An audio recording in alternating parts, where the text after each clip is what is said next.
အဲ့လိုပေါ့လေဟိုဒါကကျွန်တော်ခုနကသူရှေ့ကစသွားလို့ကျွန်တော်လိုက်ပြောရတာပါဆိုကျွန်တော်တို့အနေနဲ့ကတခါတရံမှာမမေ့ဘူးဆိုပြီးတော့အဟောင်းတွေကိုပြန်ဖော်ရင်နဲ့ရှေ့သွားရမယ်လမ်းပျောက်သွားတတ်တယ်ကျွန်တော်အဲ့ဒါကိုအရန်စိုးရိမ်ပါတယ်ကျွန်တော်တို့တိုင်းပြည်အခြေအနေကလောလောဆယ်မှာရှေ့သွားရတော့မယ်ကျွန်တော်အများကြီးနောက်ကျကြံရင်ခဲ့တဲ့အချိန်မှာအခုလိုနိုင်ငံကိုရောက်လာတော့ဟိုကျွန်တော်တော်တော်ကိုမျက်စိတွေလဲပြီးခြေလက်ဘက်တွေရမ်းကုန်တယ်ကျွန်တော်တို့တိုင်းပြည်နဲ့ဒါတော့ဒီမှာရှိတဲ့လူတွေအကုန်လုံးသိနေတာပဲဗျာဘယ်လောက်ကွာသွားရလဲဆိုတာဒါပေမဲ့ကိုယ်တိုင်းပြည်ကိုဒီလိုမဖြစ်စေရင်ဘူးလားဆိုဖြစ်စေချင်တာပေါ့အခုလိုပုံစံနဲ့ရတော့ဘယ်လိုလုပ်ဖြစ်မှာလဲအခုလာပြန်ရင်အဟောင်းတွေအထုပ်တွေကျွန်တော်တို့အဟောင်းတွေကအစုပ်တွေပဲဖြစ်သွားတာကြီးပဲခုတကယ်အရေးကြီးနေတဲ့အချိန်မှာအားလုံးမေ့တယ်ဗျာကျွန်တော်ဒီစကားကိုအားလုံးရှေ့မှာအမှတ်တရပြောချင်တယ်ကျွန်တော်ဒီရောက်နေတဲ့အချိန်မှာလွတ်တော်မှာသတင်းစာထဲပါပါတယ်မြန်မာနိုင်ငံမှာအကျွေး17ဘီလီယံရှိတယ်ဒေါ်လာဟာဟိုတဘာဝတန်းငွေတွေလည်းရောင်းထားတယ်ပြောတယ်ကြောက်တွေလည်းရောင်းတယ်ပြောတယ်တစ်ပင်တွေလည်းခုတ်ထားတယ်ပြောတယ်အဲ့တော့ကျွန်တော်တို့ကလွယ်လေးတွေးပြီးတော့ပြောလိုက်ရင်17ဘီလီယံအကျွေးရှိတယ်ပြီးတာပါပဲကွာဆိုမဟုတ်ဘူးဗျာကျွန်တော်တို့ဘာမှမလုပ်ရဘဲနဲ့တယောက်ကိုဒေါ်လာ200အကျွေးတင်နေပြီကျွန်တော်အခုတင်သွားပြီဒေါ်လာ200ပြန်စဉ်းစားကြပါကျွန်တော်တို့ဘလောက်အရေးကြီးနေတဲ့အချိန်လဲကျွန်တော်တို့ကဒေါ်လာ200အကျွေးတင်လို့ဟီဟီဟာဟာနေနိုင်ပေမဲ့ကျွန်တော်တို့ဗမာပြည်မှာဒေါ်လာ200ကိုတစ်နှစ်လုံးရှာလို့မှမရတဲ့လူတွေကတန်း80တန်း42တန်းလောက်ရှိတယ်အဲ့ဒီလူတွေကဘာကိစ္စနဲ့လဲသူတို့ဘာမှလည်းမလုပ်လိုက်အောင်အဲ့ဒေါ်လာ200တယောက်ကိုဒေါ်လာ200စီအကျွေးတင်သွားပြီကျွန်တော်တို့ဘာမှမလုပ်ရသေးဘူးအဲ့ဒါကျွန်တော်တို့ရဲ့တာဝန်ကြီးဖြစ်သွားပြီအဲ့တော့ကျွန်တော်တို့ကဗမာပြည်ပြန်ရောက်ရင်လူတွေအကုန်ထွက်တယောက်ကိုဒေါ်လာ200စီဝေးအစိုးရကိုတနာပါတယ်သွားပေးကြဆိုပြီးတန်းစီပြီးအဲ့လိုလုပ်ရမှာလားအဲ့ဒါကိုမေ့တယ်ကျွန်တော်တို့တနိုင်ငံလုံးတစ်မျိုးသားလုံးရင်ဆိုင်ရမယ်ဒုတိယရင်ဆိုင်ရမယ်ပြဿနာ11ဘီလီယံအကျွေးအဲ့ဒါကျွန်တော်တို့လည်းဘာမှမလုပ်လိုက်ရဘူးဗျစားတဲ့ကောင်တွေကအများကြီးခွာစားသွားကြပြီအခုကျွန်တော်တို့ပေးရတော့မယ်အဲ့ဒါကျွန်တော်တို့တောင်းအဲ့ဒါကအရေးကြီးတာလားဘာအရေးကြီးတာလဲကျွန်တော်တို့တစ်မျိုးသားလုံးအတွက်တောင်းဝင်ရအဲ့ဒါပါအကယ်ဒမီဘွဲလည်းအရေးမကြီးပါဘူးဘိုးကျောင်းအောင်ဆန်းရုပ်ရှင်လည်းအရေးမကြီးပါဘူးဒါအရေးကြီးပါတယ်တစ်မျိုးသားလုံးအတွက်ပါဒီလိုပဲကျွန်တော်တို့တိုင်းပြည်မှာအရေးကြီးတဲ့ကိစ္စတွေဟာတယောက်ကိုအလကားနေရင်ဘာမလုပ်လိုက်ရပဲနဲ့ကျွန်တော်ဖြင့်ဒီရောက်တယ်လို့လာလေတော့ရှိသေးတယ်ဒေါ်လာ200အချောင်ကျွေးတင်သွားပြီ gain ပြန်ရင်ပေးရတော့မယ်ကျွန်တော်တို့မှာဆိုတော့ကျွန်တော်တို့ကဘယ်ဟာအရေးကြီးနေတာလဲဆိုတော့အဲ့ဒီ17ဘီလီယံကိစ္စဒီကျွန်တော်တို့ရင်ဆိုင်ရမှာ2015မှာကျွန်တော်တို့က after လက်မှတ်ထိုးလိုက်ရပြီကျွန်တော်တို့တိုင်းပြည်ကဘာထွက်လို့လဲဗျညက်ဖက်နှက်တောင်ကောင်းကောင်းထွက်တာမဟုတ်ဘူး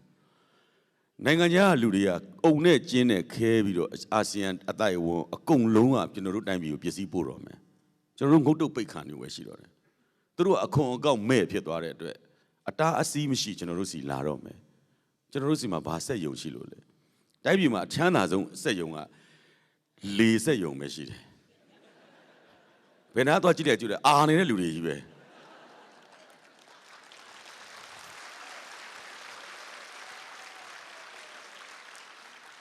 အလုံးမလုံးကြဘူးဗျတကယ်လည်းစိတ်မကောင်းဘူးဒီထဲမှာအားလုံးအားမရရင် Facebook ထဲဝင်အားတယ်အများကြီးပဲအဲ့ဒီလေတစ်မျိုးပဲထွက်တဲ့အတိုင်းပြည်မှာဘာပို့ရမလဲကျွန်တော်တို့ကဘူပေါင်းလှုပ်ပို့ရမလားကျွန်တော်တို့တိုင်းပြည်အတွက်ကျွန်တော်တို့စဉ်းစားဖို့လိုလာပြီကျွန်တော်တို့2015မှာအာဆီယံကျန်တဲ့9နိုင်ငံလုံးရဲ့ product တွေအကုန်ဖိတဲ့ဟာကျွန်တော်တို့ခံရတော့မှာသူတို့အကောက်ခွန်မဲ့ဝင်လာတော့မှာကျွန်တော်တို့စီကဘာမှပြန်မပို့နိုင်ဘူးအဲ့တော့ကျွန်တော်ခုန Facebook ဆိုလို့ကျွန်တော်ပြောတယ်လို့ Facebook ဆိုတဲ့အထက်မှာလဲဟိုဒီရောက်တော့မတော်တဆပါဂျုံတုံးဂျုံကြိုက်ပြောတာပါဘလို့စိတ်နဲ့မှပြောတာမဟုတ်ပါဘူးဗျအဲ့ဒါဘာလဲလို့ဆိုတော့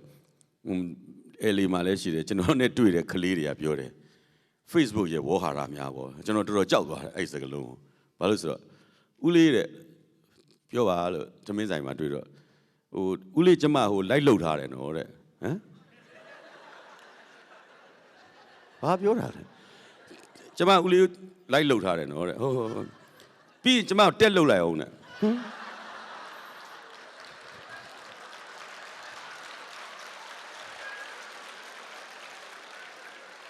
ကျွန်တော်ဘာပြန်ပြောရမှန်းကိုမသိဇာကနာကြက်တည်သွားခြင်းပေါ့ဗျာ အမှန်တော့ like ဆိုရင်လုံလောက်နေပါပြီဗျာလှုပ်ဆိုတာကြီးမထည့်ကြပါနဲ့ tech ဆိုလဲလုံလောက်ပါပြီ tech ပေါ့ဗျာလှုပ်လိုက်ပါ tech လှုပ်ပါမလှုပ်ပါနဲ့အဲ့အာတော်တော်ဆိုးတယ်အဲ့ဒီစကားဆိုတော့အဲ့ဒါပါ Facebook ဆိုလို့တတိယလို့ပြောတာပါဟုတ်ဘယ်နဲ့ဟာကြီးလဲမသိဘူး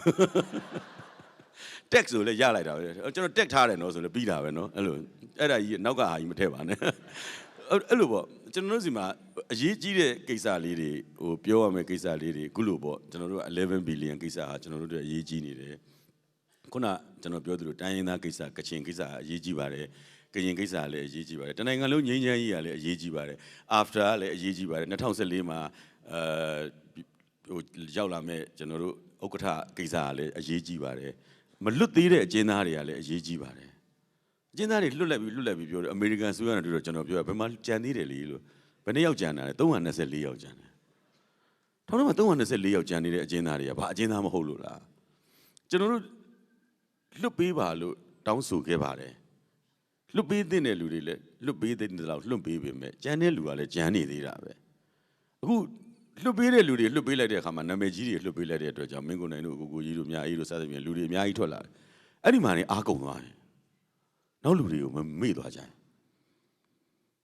အခုမင်းကိုနိုင်တို့ကဘာပွဲလို့လူတွေပြောနေတယ်ဇာကနာတို့ဘာပွဲလို့လူတွေပြောနေတယ်ဒေါ်ဆန်းစုကြည်ဘာပွဲလို့လူတွေပြောဟိုလူတွေခင်ဗျားမှာဘယ်လိုကြံရင်ခဲ့ကြလဲသူတို့တက်ဘယ်သူပြောပေးမှာလဲကျွန်တော်လွတ်လာတော့ကျွန်တော်ပြောပေးတယ်မင်းကိုနိုင်တို့လွတ်ပေးဖို့ကျွန်တော်တို့တောင်းဆိုခဲ့တယ်အခုထောင်ထဲကြံခဲ့တဲ့လူတွေဘယ်သူကြံနေလဲလို့အခုမေးရင်ကိုဘယ်သူမှမဖြေနိုင်ဘူးဘယ်သူတွေကြံခဲ့မှလည်းမသိဘူး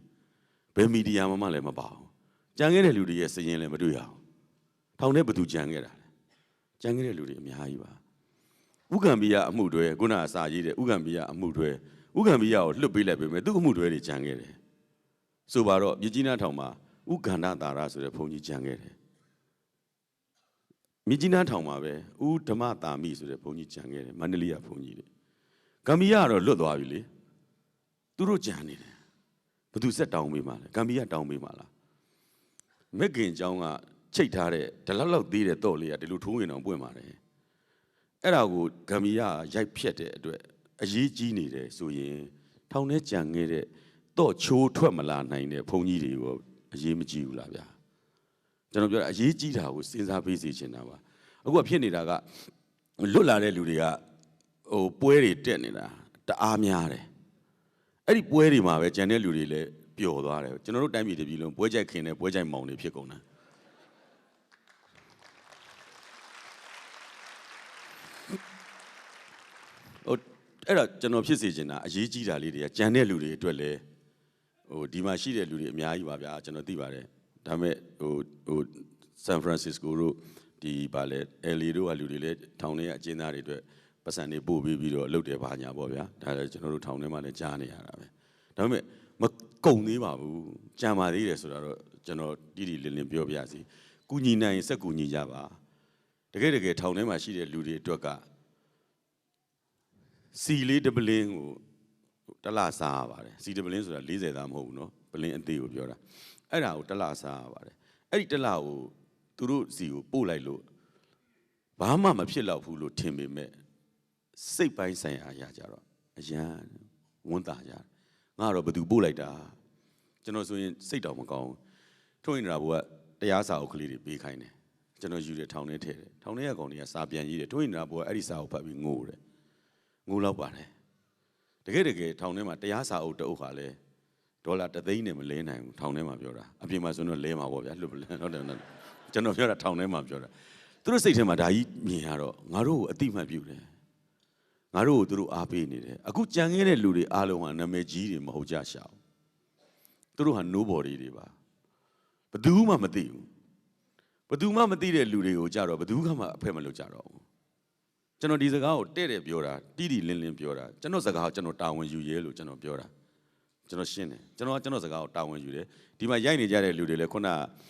Facebook ပေါ်ကိုတင်ပါပဲကျွန်တော်မပြောလဲတင်ပါပဲဟိုအရင်တုန်းကလည်းဟို New York မှာပြောတယ် Maryland မှာပြောတယ်ကျွန်တော်ပြောတယ်တင်ကြပါကြိုက်တယ်လို့လုပ်ပါပြဿနာမရှိဘာကြောင့်ကျွန်တော်စကားကျွန်တော်တာဝန်ယူတယ်ကိုစကားကိုတာဝန်ယူတဲ့လူဘယ်သူကိုမဆိုကျွန်တော်ကြိုးဆိုတယ်ကျွန်တော်စကားကျွန်တော်တာဝန်ယူပါတယ်ဆိုတော့မင်းကိုနိုင်မှုလို့ကိုကြီးမှုလို့မြအေးမှုလို့မလုပ်ပါနဲ့ အဲ့ဒီထဲကကြံခဲ့တဲ့လူတွေကလည်းတိုင်းပြည်အတွက်အလုပ်လုပ်နေကြတဲ့လူတွေပါနမူနာကျွန်တော်ပြောပြရစီဘိုးကလေးမှရှိတဲ့တီဟသက်စင်ဆိုတဲ့ကလေးဟာသူ့ထောင်ထဲရောက်နေတဲ့အချိန်မှာနာဂစ်မုန်တိုင်းတိုက်ချလိုက်တဲ့အတွက်သူ့အဖေနဲ့သူ့အမေနဲ့သူ့သားလေးနဲ့မုန်တိုင်းထဲမှာသေသွားတယ်2008ခုနှစ်ကဖြစ်ခဲ့တဲ့အဖြစ်ပြက်အခု2012ခုနှစ်2012ခုနှစ်အခုမင်းကိုနိုင်တို့လွတ်တဲ့နေ့မှာ4နှစ်ကျော်အကြာမှာသူပြန်လွတ်လာတယ်အခုလေတိုင်းပြည်ရဲ့နိုင်ငံရေးအတွက်သူလုံနေစေပဲဒါပေမဲ့သူခမညာဘယ်သူမှမသိဘူးသူဘာကောင်မှမဟုတ်ပဲသူတိုင်းပြည်အတွက်မလုံလို့လားလုံသားပဲတကယ်လည်းလုံနေတာပဲဟိုလူတွေတဲ့တောင်ပိုလုံသေးတယ်နောက်ဆုံးရင်းကြီးနှီးကြဒုက္ခရောက်ကြစတန်းဟေးလို့ဆိုရင်သူ့အဖေရောသူ့အမေရောသူ့သားရောဒီလိုအဖြစ်ဆိုးကြီးနဲ့ကြုံပြီးမုံတိုင်းထဲမှာသေသွားခဲ့တယ်အဲ့ဒီလိုလူတယောက်ကိုအားပေးဖို့မလိုဘူးလားကျွန်တော်ပြောချင်တာပါအဲ့တော့recognition ပါဗျာအတိမတ်ကလေးပြုပေးရုံပါနှစ်က encouragement ပါအားလေးပေးပေးပါဒါတော့လုံလောက်ပါတယ်ပတ်စံမပေးလဲရပါတယ်အားပေးရင်ကိုလုံလောက်ပါတယ်သို့တော့အဲ့ဒီလူတွေရဲ့ဘဝတွေကအခုထောင်ထဲမှာဘလို့ကြံရင်ခဲ့မှမသိကျွန်တော်ဆိုဒီသာထွက်လာတယ်နေ့တိုင်းကျွန်တော်ပြန်ပြီးအဆက်အသွယ်လုပ်နေရတယ်ဘယ်ထောင်ကဘာလုပ်လဲဘယ်ထောင်ကဘာလုပ်လဲဘယ်မှာဘာဖြစ်လဲကျွန်တော်နယူးယောက်ရောက်တော့လဲနယူးယောက်မို့လို့ဒီကြားထဲထောင်ကထွက်လာပြီးနေစရာမရှိထိုင်စရာမရှိတဲ့လူတွေကလည်းတပုံကြီးထောင်ကလွတ်လာတဲ့လူကဘာအလုံးမှမလုပ်တတ်ဘူးငကူမိသားစုကစားစရာတောက်စရာမရှိဘူးအဖေတွေအမေတွေကသေကုန်တယ်မိန်းကလေးတွေလည်းအများကြီးယောက်ျားလေးတွေလည်းအများကြီးအခုထောင်သားလွတ်လာကြတာအဲ့ဒီလူတွေရဲ့ဘဝပြန်စဖို့ဆိုတာမရှိဒုတိယတစ်ခုကျွန်တော်ပြောချင်တာကထောင်ထဲကထွက်လာတဲ့ကလေးတွေပညာရေးရပ်သွားကြီးဒုတိယနှစ်မှာတက္ကသိုလ်မှာကျောင်းထဲကနေဆွဲထုတ်ပြီးထောင်ထဲကိုပို့ခံလိုက်ရတယ်အခုထောင်ကထွက်လာတော့အစိုးရကိုခွင့်တောင်းတယ်ပညာသင်ပြရစီလက်မခံဘူးကျောင်းကအဲ့တော့ဗမာပြည်ပြောင်းလဲလေဘယ်သူကပြောတာလဲတော့မသိဘူးအခုအဲ့တူတွေကျောင်းလက်မခံခံအောင်ကျောင်းတက်ချင်တဲ့လူတွေပညာဆက်ချင်တဲ့လူကျွန်တော်တို့တိုင်းပြည်ကပညာရေးနဲ့ထူထောင်ရမယ်တိုင်းပြည်ပါကျောင်းလက်မခံဘူးကျောင်းမတက်ရအောင်အဲ့တော့ဒီလိုတက်လို့မရရင်ဆိုပြီးကျွန်တော်ကအပြင်ထွက်ပြီးတော့နိုင်ငံခြားမှာချင်းမိုင် University မှာဘန်ကောက်မှာစင်ကာပူမှာစသဖြင့်ကျောင်းတွေလိုက်ပြီးတော့စုံစမ်းပြီးတော့အလှခံပြီးတော့ဒီကလေးတွေကိုကျောင်းဆက်တက်ဖို့ကျွန်တော်တို့သွားကြိုးစားတယ် passport တစ်နှစ်ပိတ်လိုက်တယ်တရားဝင်ပိတ်တာပြည်ထောင်စုဝန်ကြီးဌာနဝန်ကြီးရဲ့စာနဲ့ recently released all political prisoners ဆိုပြီးတဲ့ခေါင်းစဉ်တွေကိုတက်ပြီးတယောက်ကိုမှ passport ထုတ်မပေးရဆိုတော့ဒီကလေးတွေဘယ်လိုဆက်ပြီးဘယ်ပညာသင်ကြမလဲကျွန်တော်တို့2015ခုနှစ်မှာလွတ်တော်ကြီးခေါ်အောင်မယ်2020မှာရွေးကောက်ပွဲကြီးလုပ်အောင်မယ်တိုက်ပြည်ထူထောင်မှုတွေဒီလူငယ်တွေရဲ့အင်အားကိုကျွန်တော်တို့အားကိုးရမယ်အခု NLD မှာပြောလိုက်မယ်ဆိုအသက်ကြီးတဲ့လူတွေကြီးပဲရှိတော့တယ်လူငယ်တွေမရှိတော့ဘူးနောက်35နှစ်နောက်45နှစ်အဲ့ဒီလူငယ်တွေပညာမတတ်တော့ကျွန်တော်တို့ဘယ်သူနဲ့သွားပြန်ရမှာတချိန်ကကျွန်တော်တို့ကအကြီးအကျယ်ပြောခဲ့တယ်ကျွန်တော်ပါပါတယ်ပြောတဲ့ထဲမှာကျွန်တော်ပါတယ်စစ်တပ်ကိုပြောတယ်မင်းတို့3ယောက်ပေါင်းလို့10တန်းမအောင်ပါဘူးကွာလကဘာတန်းမအောင်ပညာမတတ်ဘူးကျွန်တော်တို့ကိုယ်တိုင်ပြောခဲ့တာပဲအခုအဲ့ဒီအဖြစ်ပြက်ကကျွန်တော်တို့ပြန်ဖြစ်သွားပြီသူတို့တွေက PhD တောင်ရကုန်ပြီဝယ်တာလားပါလဲတော့မသိ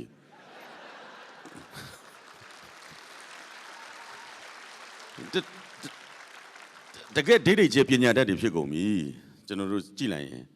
ကျမ်းဖို့မှကြည့်လိုက်လေမနေဘူးပညာတတ်တွေကျွန်တော်တို့ပဲကြည့်လိုက်ကျွန်တော်တို့အဲ့လိုပြန်ဖြစ်နေတယ်ကိုရီးယားပညာရေးနဲ့ထူထောင်ရမယ့်လူတွေဆိုတော့ကျွန်တော်တို့တိုင်းပြည်မှာပညာသင်ဖို့ဒီလူငယ်တွေကိုပညာသင်ဖို့ကျွန်တော်တို့ဘယ်လိုသွားသင်ရမလဲဘယ်မှာသွားသင်ရဘယ်နေရာမှာသွားသင်ရအဲ့တော့ကျွန်တော်ဒီရောက်တော့လေရောက်တဲ့လူတိုင်းကိုကျွန်တော်ကတရောင်းစားကြီးတပွဲမရှက်ပါဘူးတရောင်းစားဖြစ်လေဖြစ်ဟိုဟီလာရီကလင်တန်ဆိုကျွန်တော်ကိုပြောတယ်ပွဲစားလားလို့လည်းပြောတယ်ရကိုင်း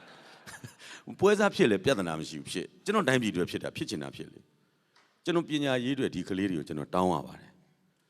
ကျတော့သူတို့တိုင်းပြည်အပြင်ထွက်ပြီးပညာမသင်နိုင်ဘူးဆိုရင်ဒီကဆရာတွေလာပေါ့ဗျာဗမာပြည်တွေကိုဒီကဆရာတွေကိုကျွန်တော်တို့ပြင်ရပါတယ်ပြင်ပြီးတဲ့အခါကျရင်တော့ဗမာပြည်ထဲမှာလာသင်ပေးပါလို့ကျွန်တော်တို့မြေတ္တာရက်ခံတယ်ဆိုပါတော့အခုဆိုရင်ဟိုစင်ကာပူ Management University ကဆရာ2ယောက်လာပြီးကျွန်တော်တို့စီမှာ3လသင်တန်းပေးတယ်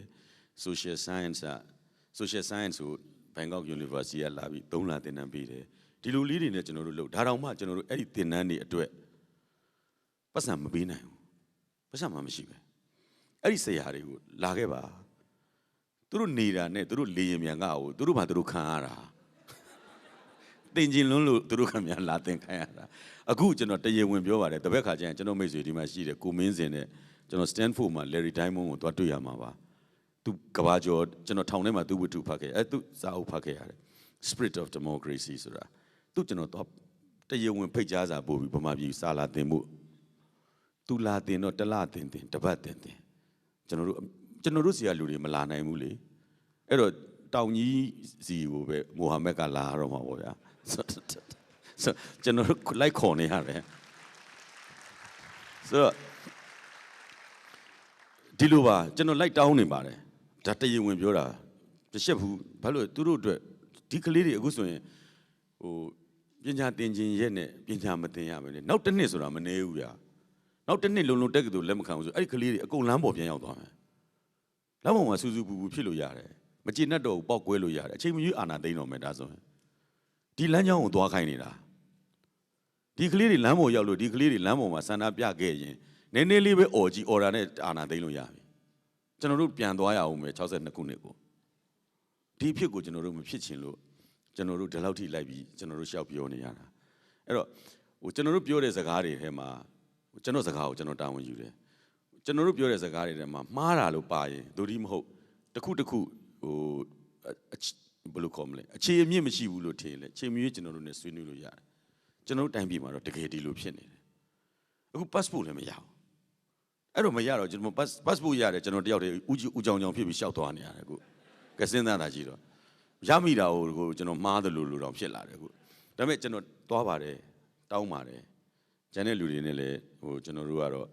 တွေ့မှာပဲဆိုတော့အဲ့ဒါလိုတောင်းရင်နဲ့အခွင့်အလမ်းလေးတွေကောင်းလာပါတယ်ဗျခုနကတော့ကြည်လက်ဘာကြီးတို့ဟောခုနကတော့ကြည်လက်ရတဲ့ဟိုရုပ်ရှင်ထဲမှာဆိုရင်ပထမဦးဆုံးရတဲ့ရုပ်ရှင်ဇာတ်ကားအောင်ပူပူဟိန်းဆိုတဲ့ကလေးကအခုဒီမှာပဲ Pixar University မှာကျောင်းတက်ခွင့်ရသွားပါပြီ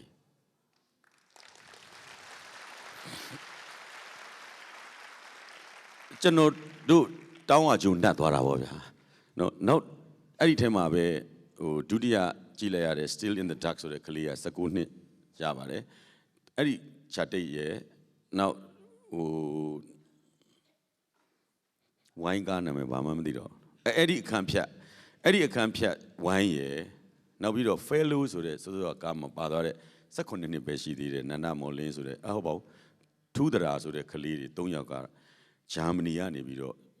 သူတို့3ယောက်ကို scholar ပေးပြီးရုပ်ရှင်ပညာသင်ခွင့်ရသွားပါပြီ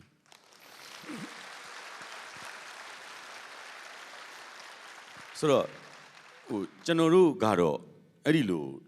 ကျွန်တော်တို့သင်ရတာမဟုတ်ပါဘူးကလေးတွေသင်ရတာဒါပေမဲ့အဲ့ဒီလူငယ်တွေကနောက်9နှစ်နေနောက်10နှစ်နေကျွန်တော်တို့တိုင်းပြည်က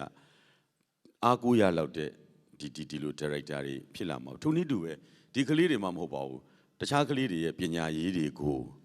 ကျွန်တော်တို့ဟိုအပြည့်အဝပံ့ပိုးခြင်းတယ်ကျွန်တော်တို့မှမသင်ရပဲဒါပေမဲ့နောက်လူတွေသင်စေချင်တာပေါ့အဲ့တော့ဒီနေရာမှာလည်းကျွန်တော်တရားဝင်ပြောတာပါကျွန်တော်တို့တိုင်းပြည်ထဲမှာရှိပြီးကျွန်တော်တို့တိုင်းပြည်ထဲကနေဒီကိုရောက်လာပြီးတော့ကျွန်တော်တို့တိုင်းပြည်ထဲမှာရှိတဲ့ကလေးတွေအတွက်လည်းပညာသင်ပေးခြင်းနဲ့စိတ်ရှိရင်လည်းချိန်မရွေးကျွန်တော်တို့တော့ကျွန်တော်တို့ကျောင်းသင်ခွင့်ကိုရှောက်လွှာတင်ရင်တာအခုတည်းကမှတ်ပုံတင်မကြောက်မပေးဘူးဗျကျွန်တော်တို့ကတော့ဟိုဒီခုနရုပ်ရှင်ကားတွေလိုပဲခွင့်ပြုမပြုမစောင့်ဘူးလှုပ်ရှားရှိတာလှုပ်တာပဲမကျေနပ်လို့ဖမ်းရင်လည်းနောက်ကြံရင်ခဲ့တဲ့ကြွေးကြံ32နှစ်လေးလာနဲ့ပေါင်းခံလိုက်မယ်မထူတော့ဘူးဘာကြောင့်လဲဆိုတော့လုံရတော့မှာပဲဟောကျွန်တော်တို့အခုဟိုဒီပြောနေမပေးမှမပေးပဲဟုတ်တယ်မလားအဲ့တော့လှုပ်လိုက်ရတာအဲ့လိုဒီပြိုင်ပွဲမှာပါလာတဲ့ကလေးအယောက်20ကိုရုပ်ရှင်သင်တန်းကျွန်တော်တို့အကူအညီတောင်းပါတယ်တောင်းတော့ဒီ American ကပဲ LA ပေါ့ဟိုကျွန်တော်ကျေးဇူးတင်ကြောင်းလည်းသွားပြောပြပါပြီ Director John Siskel ဆိုတာသူက Chicago ကတိတ်ကောင်းတယ် Louder Than Boom ဆိုတဲ့ဇာတ်ကားကို Director လုပ်ရိုက်ထားတဲ့ Documentary Director ပေါ့သူရဲ့ Sandra Rouge လို့ခေါ်တဲ့ဆရာမပေါ့သူရဲ့ American Motion Picture Association ကပဲ Mitchell Block ဆိုတဲ့ producer ရဲ့3ယောက်ကဗမာပြည်လာပြီးတော့ရုပ်ရှင်လာရိုက်သွားပါတယ်အဲ့လက်ဆိုတင်တန်းလာပေးသွားပါတယ်တင်တန်းပေးဖို့ရောက်လာတဲ့အခါမှာတနေ့ကကျွန်တော်တို့ဒီကပြည်သက်တချို့လည်းသိရင်သိမယ်ဗိုလ်ချုပ်အောင်ဆန်းရုပ်ရှင်ရုံးခန်းဆိုပြီးကျွန်တော်တို့ဖွင့်တယ်အဲ့ဒီရုံးခန်းမှာကျွန်တော်တို့တင်ဖို့လုပ်ပါတယ်ခွင့်မပြုပါဘူး ဘောမှာပြည်မှာရုပ်ရှင်သင်တန်းပေးလို့မရဘူးလို့ဘာလို့မရမှလည်းမသိဘူးအဲ့ဒါနဲ့ကျွန်တော်တို့ရဲ့သင်တန်းကြီးက American Center တဲကိုရွှေ့သွားတယ်အဓိကသင်ဖို့ပဲလေ American Center တဲရောက်လဲကျွန်တော်တို့သင်လို့ရတာပဲဒါပေမဲ့အဲ့ဒီကလေးတွေက American Center တဲမှာအဲ့ဒီပညာတွေကိုလည်းသင်လိုက်ရရောသူတို့ရိုက်လိုက်တဲ့4မိနစ်တည်းရှိတဲ့သူတို့ရဲ့လက်ရာဘယ်လောက်ကောင်းသွားတယ်ဆိုတာကျွန်တော်ယူလာပါတယ်အဲ့ဒါရှုစားကြည့်ပါဦးခင်ဗျာ